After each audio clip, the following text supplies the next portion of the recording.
Carta de Paulo, do apóstolo Paulo aos Romanos, capítulo 1, a partir do verso 16, 17 e 18. Eu vou me ater, vou tentar ao máximo permanecer nestes versos. Aliás, não é que eu vou permanecer, mas vou trazer um apanhado geral e mencionar essa questão desses versos. Você que está nos assistindo, por favor, comente a nossa transmissão. Comente. A sua participação é muito importante. Comente a nossa transmissão. Tá ao vivo? Tá nos assistindo? Comenta aí, por favor. A sua participação é muito importante. A gente vai fazer menção de você aqui ao vivo. Quem tá no Facebook e quem tá no YouTube, por favor, comenta. Carta de Paulo aos Romanos, capítulo 1, verso 16 em diante. Carta de Paulo aos Romanos, capítulo 1, verso 16, que diz assim: Porque eu não me envergonho do evangelho de Cristo, pois é poder de Deus para a salvação de todo aquele que crê, primeiro do judeu e também do grego. Porque nele a justiça de Deus é revelada, de fé em fé, como está escrito: o justo viverá pela fé. Porque a ira de Deus é revelada do céu contra toda a impiedade e injustiça dos homens que detêm a verdade da injustiça. Somente até aqui, curvemos nossas cabeças e oremos. Senhor, nosso Deus e Pai, fale conosco esta noite, Pai. Nós desejamos ouvir a Tua voz e sentir intensamente a Tua presença. Essa é a minha oração em nome de Jesus. Amém. É um texto conhecido. Essa frase de Paulo, ela é muito conhecida. E aí, você só vai entender realmente a intenção desse texto quando você lê o capítulo. E eu peço a você que você leia. Esse primeiro capítulo de Paulo, ele é muito confrontador, porque na parte inicial ele é até de boas. Ele é até tranquilo, porque ele é muito cordial, ele é muito simpático. Ele fala, tal, cita, posiciona, define muita coisa interessante. Só que existe um ponto, e é a partir daqui onde ele começa a pesar a mão. Paulo, quando escreve essa carta, ele está escrevendo cartas aos gentios, a pessoas que não conhecem os judeus, ou melhor, que até conhecem os judeus, mas não conhecem a tradição judaica, a história judaica, a lei de Moisés. E aí, o que é interessante nessa visão, nesse contexto, é justamente que Paulo traduz como Deus, através de Cristo, apresenta a salvação das pessoas, através da morte de Cristo para os romanos, que eram novos convertidos. Que normalmente eram pessoas letradas, eram pessoas que compreendiam algumas coisas, tinham bons pensamentos, só que não tinham noção bíblica, compreensão bíblica da lei, obviamente. E aí Paulo vai começar a explicar. E situado esse ponto, Paulo diz, nessa parte, eu não me envergonho do evangelho de Cristo, porque é poder de Deus para a salvação de todo aquele que crê, primeiro o judeu e também o grego. Vamos lá. Quando Paulo fala isso, que não se envergonha do evangelho porque é poder, ele está apresentando uma visão e uma noção muito clara de que o evangelho não é da forma que você quer. Quando ele fala que o evangelho é poder de Deus, ele não está dizendo que é só para milagres. Pelo contrário, a maior ou uma das maiores demonstrações do poder de Deus, do poder do evangelho, é justamente a transformação que ele gera na sua vida. E não é à toa isso, por quê? Porque se você for ler os versos seguintes, Paulo desce o sarrafo, baixa a peia nos irmãozinhos lá de Roma. Por quê? Porque os irmãos viviam em pecado. Porque os irmãos lá de Roma viviam pecando, viviam errando. Eles viviam cometendo pecados e mais pecados e mais pecados e mais pecados. E isso é interessante porque eles viviam em pecado. João, você já reafirmou isso várias vezes. Mas o que eu quero dizer é que para eles o pecado era algo normal, que para o cristão não deve ser. Eles estavam observando um contexto e um conceito de viver o evangelho sem a transformação de vida de fato. E esse é o ponto. E essa é a visão. Esse é o conceito. Não adianta você achar que o evangelho você vai conseguir viver ele de qualquer forma, que você não vai conseguir. Tem que haver uma renúncia, tem que haver um formato. Veja se a transmissão no Facebook tá ok. Por favor. Por que eu estou dizendo isso? Quando ele começa a descer o sarrafo, beleza. Vou citar os textos alguns textos mais pesados. Se você está com a Bíblia aberta comigo, você vai perceber. Olha como ele é muito incisivo e muito declarado, sem medo nenhum. Porque Deus, no verso 26, por esta causa, ele explica todo o contexto. Aí você, por favor, lê para você compreender melhor, mas eu vou citar só os pontos onde o poder do evangelho é evidenciado. E você vai entender por quê. Por esta causa, Deus os entregou às suas afeições, porque até as suas mulheres mudaram o uso natural para aquele que é contrário à natureza. E semelhantemente também os homens, deixando o uso natural da mulher e se inflamaram na sua própria luxúria, uns para com os outros, homens com homens, praticando o que é indecente e recebendo em si mesmos a recompensa adequada do seu erro. Como eles não se importam em reter Deus em seu conhecimento, Deus os entregou à sua mente reprovada para fazer estas coisas que não convêm. Isso é um dos pontos, é o primeiro de outros contextos. Por exemplo, estão cheios de injustiça, de fornicação, de maldição, cobiça, malícia, cheios de inveja, assassinato. Estão cheios de também contenda, engano, malignidade, murmuradores, caluniadores, aborrecedores de Deus, perversos, orgulhosos, fanfarrões, inventores de coisas más, desobedientes aos pais, sem entendimento, infláveis, infiéis nos pactos, sem afeição natural, implacáveis, sem piedade, dos quais, conhecendo o julgamento de Deus, os que cometem tais coisas são dignos de morte, não somente as fazem, mas têm prazer naqueles que as fazem. Qual é o ponto? Viu como é pesado? Aliás, o apóstolo Paulo bota pra quebrar, mas não deixa de ser verdade. João, e onde é que está o poder de Deus? Está justamente na compreensão da transformação que pode acontecer. O poder de Deus é evidenciado na forma de apresentar transformação. O conceito de mudança é muito claro. Nos Alcoólicos Anônimos, para quem é muito conhecido, o conceito o primeiro passo é assumir o erro. Assumir que tem uma dependência de álcool, ou seja qual for a droga. E é o mesmo conceito do evangelho. Você primeiro tem que, de fato, entender que, para Deus, certos hábitos são desagradáveis. E assumir que não pode continuar. Não pode permanecer. É o primeiro passo. Se você está comigo, dê uma curtida aí no YouTube. Se você está comigo, dê uma curtida aí no Facebook. O primeiro passo é você entender. Não, o Senhor é entender, não com o Senhor, para você ter uma ideia. Não é nem com o Senhor primeiro, é com você. Eu estou errado. Eu tenho que me corrigir. Eu estou praticando algo que desagrada a Deus. O primeiro passo é esse. Quando você reconhece, automaticamente você já inicia o processo. Aí vem o segundo passo, que é buscar se redimir.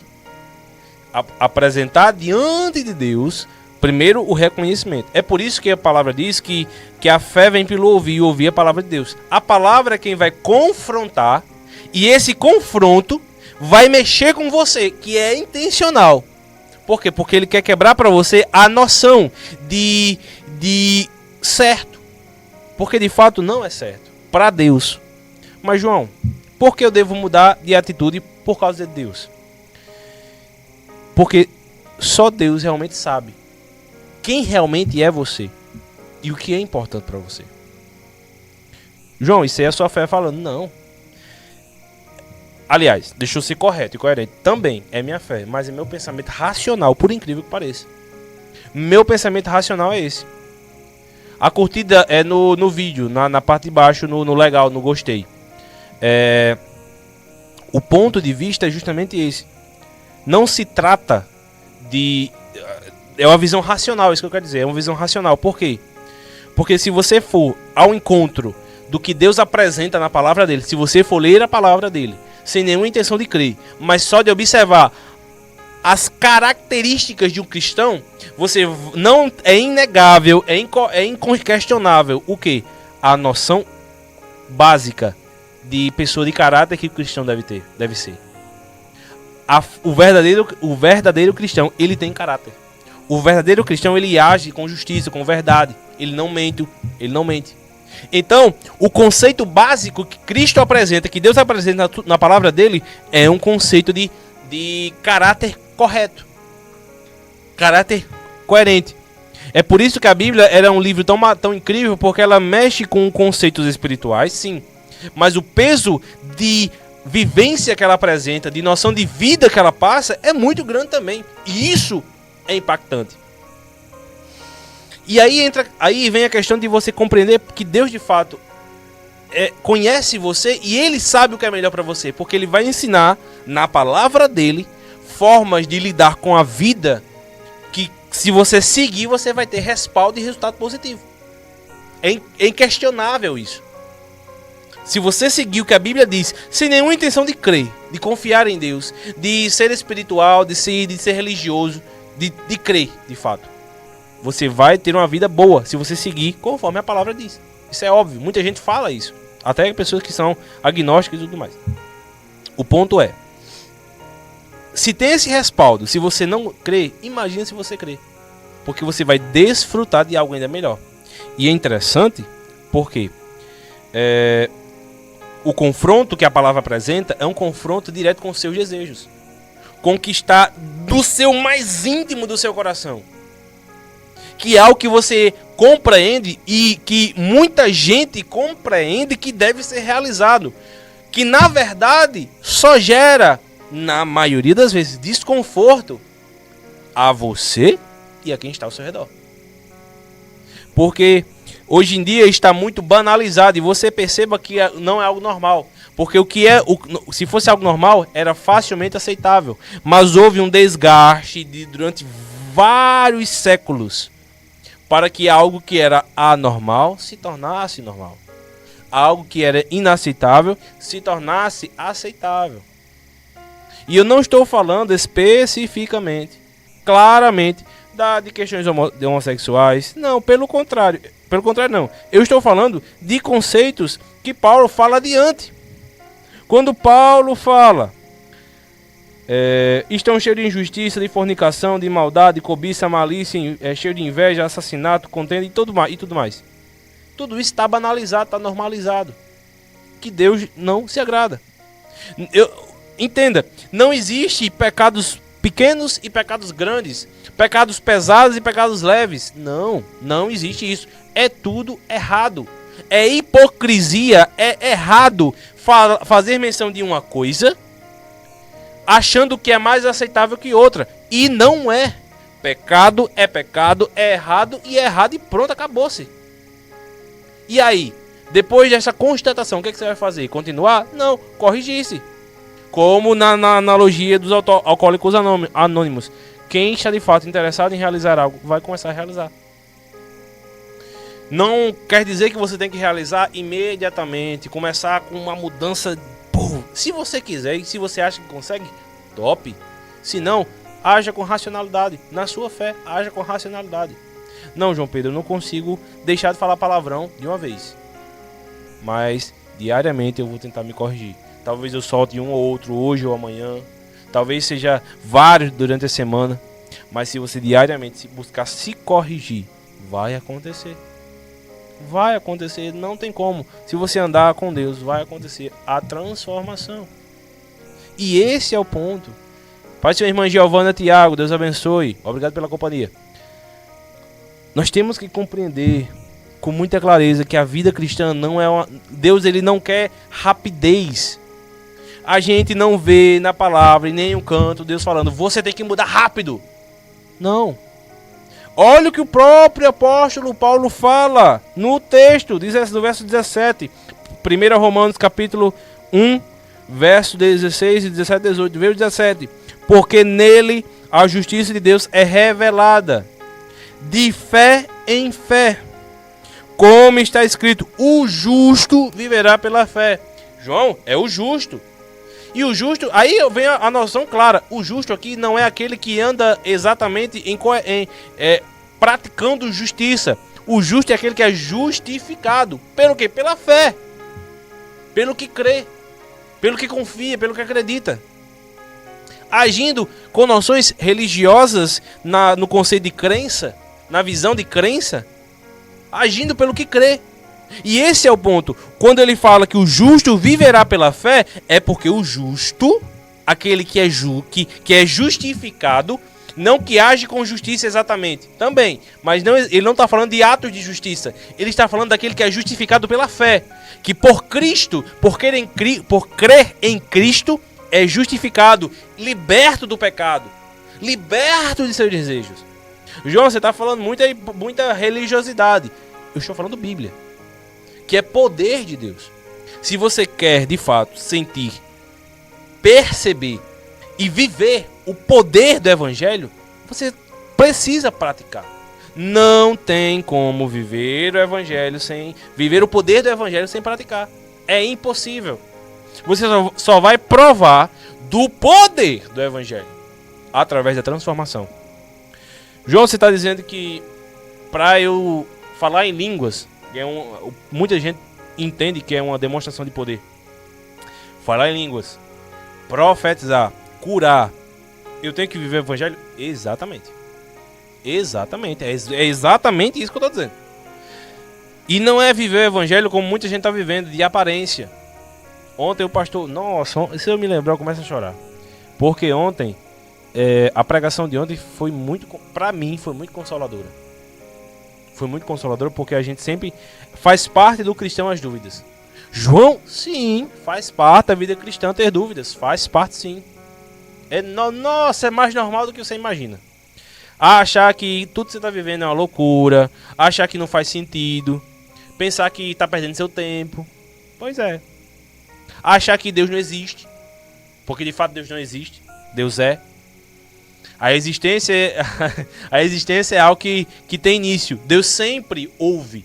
Deus é. Existir está limitado a iniciar e terminar. Deus nem iniciou, ele sempre é. Sempre foi. E sempre será. Ele é eterno. Ele é característica do próprio Deus, ele é eterno. Então assim, faz parte do cristão, da vida cristã, o conceito das dúvidas.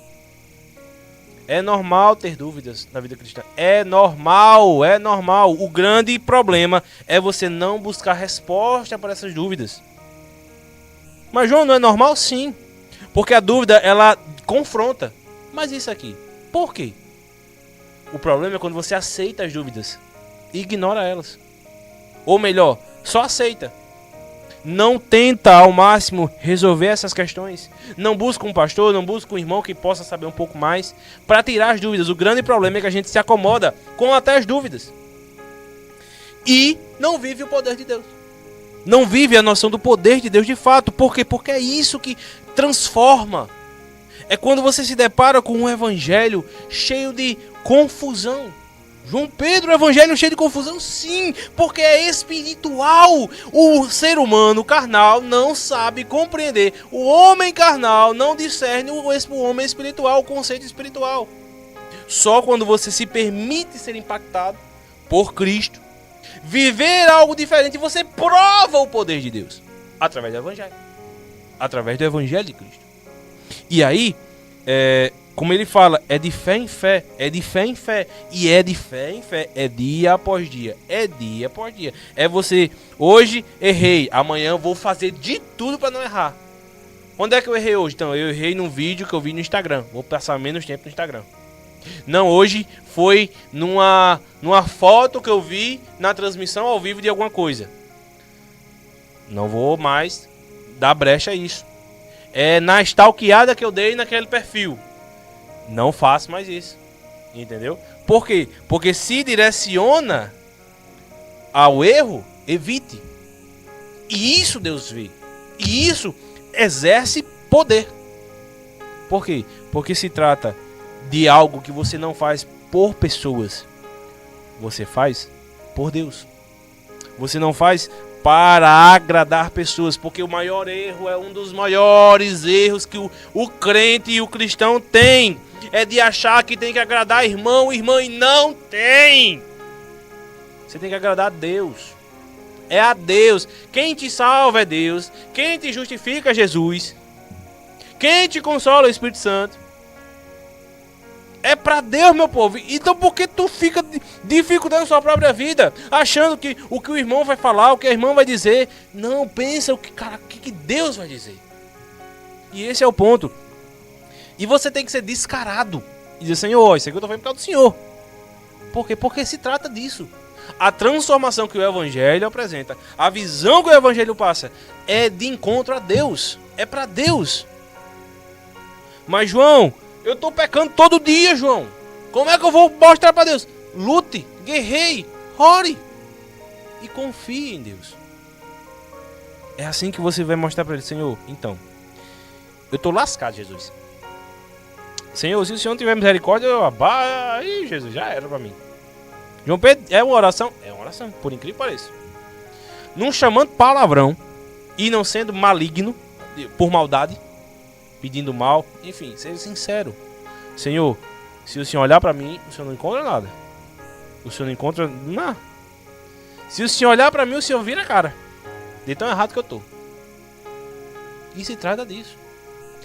Ontem a pregação do pastor foi um contraste, uma noção de Davi, de Saul e Davi. E é massa porque Saul, em meio a todos os seus erros, não teve a maior cara de pau de ir para uma feiticeira para falar com Samuel que estava morto. Samuel era o profeta. E errando, e pega erro. Saul errando. Quando foi para Davi no primeiro erro não, no erro que cometeu, quando foi revelado o erro dele, que ele achava que estava encoberto, Deus disse, ó, foi você que fez isso aí tudo. Aí Davi, rapaz, foi mesmo, então pronto, eu vou me jogar aos pés de Jesus e pedir perdão. Senhor, me perdoe. Pronto. E eu nunca vou me esquecer do que o meu pastor disse. É instantâneo. Pedir perdão e ser perdoado. É instantâneo. É instantâneo. E é massa porque na analogia, na história, porque foi bíblico, Davi peca, o seu pecado é revelado a ele, tem as consequências. E aí quando o profeta vai saindo, Davi se prostra e pede perdão. Quando o profeta, antes do profeta sair do palácio que Davi mora, Deus fala com o profeta e diz, vai lá e diz que o pecado dele está perdoado, mas a espada não sairá. Qual é o ponto, João Pedro? Não se trata do seu pecado. João Pedro! Exatamente. Eu não tenho medo de dizer, porque é o que eu vejo na palavra. Pecar é errado, nunca, sempre foi, sempre vai, sempre é e nunca vai deixar de ser. Mas Deus não está olhando para Deus não está buscando os seus pecados. Deus está louco não, mas ansioso, desejoso. Deus está desejoso do seu pedido de perdão. Deus quer que você peça perdão. Ele não te força, porque é uma consciência que você tem que ter. Mas se trata de pedir perdão. E quando você pede perdão, ele perdoa. E ao perdoar, é nisso que o poder do Evangelho é evidenciado. Para me manter no texto, como eu já citei, o apóstolo Paulo diz um bocado de coisa. Um bocado de erros que as pessoas estavam cometendo. Por quê? Porque se trata disso. Reconhecer. Confrontar seus pecados, seus erros. Ser impactado pelo peso de pecar, do erro que você comete.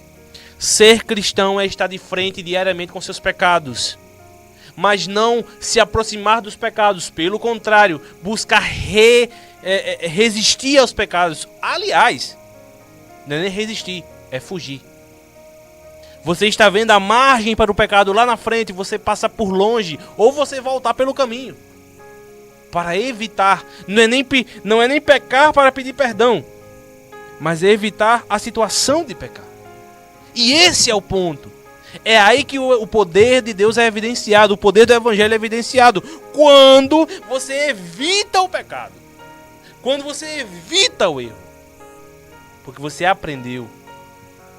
E, como eu disse, faz parte do processo. Não tenha medo de viver o processo. E cada pessoa tem um processo diferente.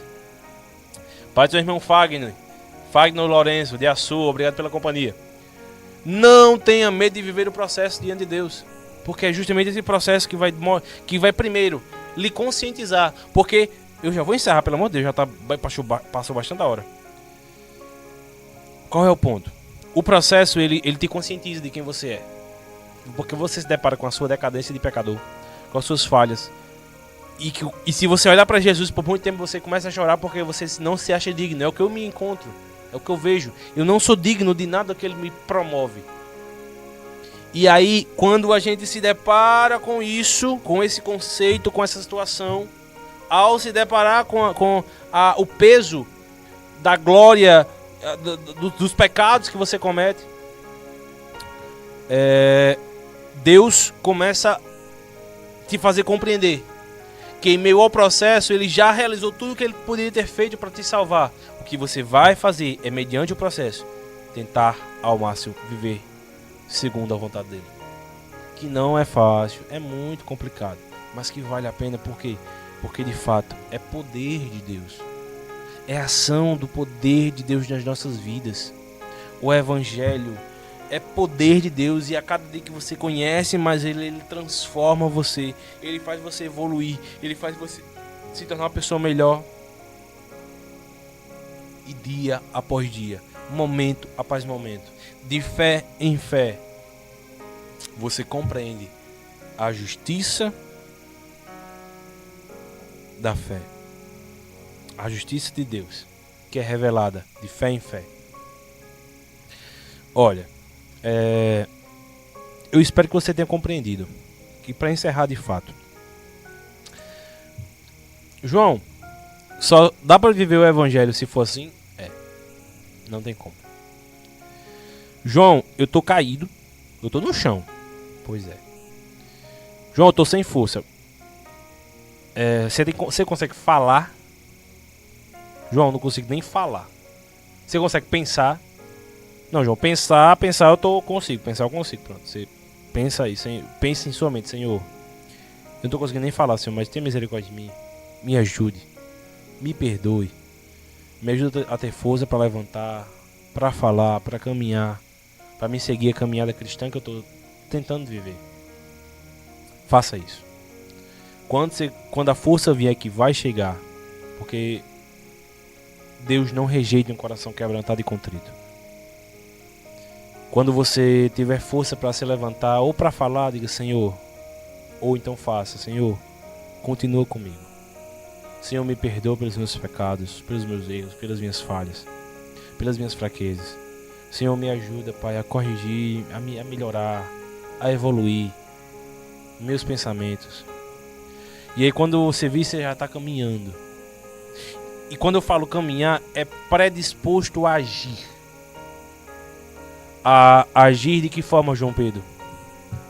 Renunciando a alguns desejos, algumas pessoas, dizendo não quando quer dizer sim, dizendo não quando quer fazer, não fazendo quando quer fazer, recebendo diversos nomes, diversos apelidos, até sendo maldito, mal visto,